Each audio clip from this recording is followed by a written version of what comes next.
studying in government schools in Karnataka now will see again another change in syllabus. Last year, when the BJP regime was in place, there were changes that were made in the textbooks, especially in the Kannada textbook, where in the class 10 textbook, drastic changes were made as to what they were studying in Kannada history. They had to also learn a lot new chapters on the RSS founder, K.S. Hedgewar, as well as works of the RSS ideologue Chakravarti Sulibele, amongst others that were included in their studies. But this time, with the Congress that has come back to power after Karnataka went to elections just a few months ago, the Siddaramaiah-led Congress government has decided that they're going to be changing certain parts which they thought, and certain subjects in certain chapters and subjects which they thought were an attempt by the BJP to saffronize and try to even bring religious connotations in education. And they were in a cabinet meeting that was held by Siddaramaiah.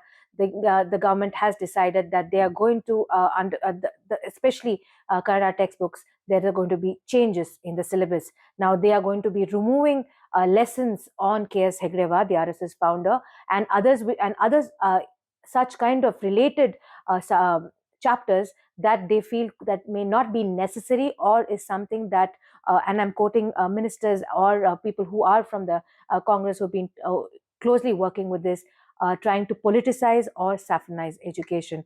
Now, Karnataka's education minister, Mr. Madhu, Bangarappa, has said that a team of educationists are sitting down to see what is needed and what is not needed.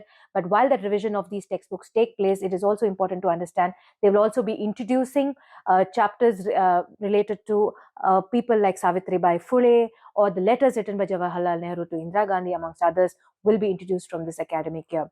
But this puts the children, especially who are studying, in a confused position, because on one time they do study about certain things, and based on the political regime, if textbooks are revised or changed, that definitely will affect them as well.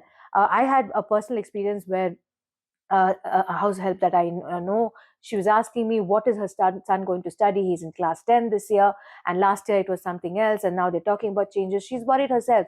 On one hand, I'm quite proud of the fact that she wants to push a child to study, want to do well, and also take it do his studies further. But she's also an example of how the child as well feels perplexed and confused, because with the BJP government, if you have one kind of subjects and certain chapters to study, and then when the Congress regime comes, if it does gets elected, like we saw in Karnataka, something else changes, that definitely puts them not only on the back foot, but also in a very confused state. So the question is, do we really need to have our children to be in such kind of a situation, rather than come up with a detailed, historically correct, and well researched textbooks which help children to engage, discuss, debate, and talk about history and the future as well, because they are the ones who build our future for us. So these are the questions a lot of experts also have been speaking to, and political experts have been speaking to, education experts as well. They've been saying that there is a need for consistency, because without consistency, children will not be able to grasp better as well.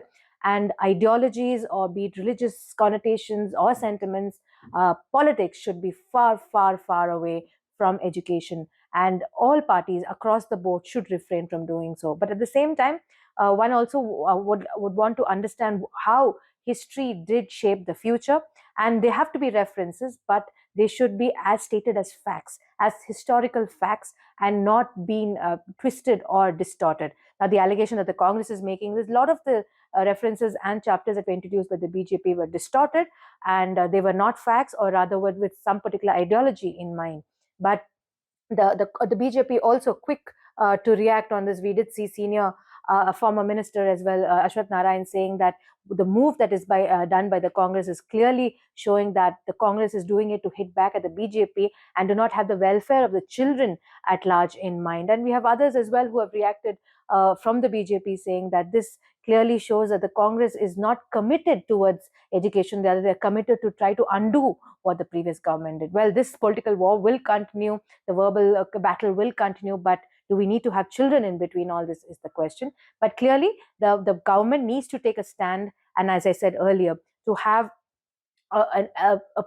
have their education in such a way that it be neutral, and it is something that enriches the child, and not put them in crossroads as such.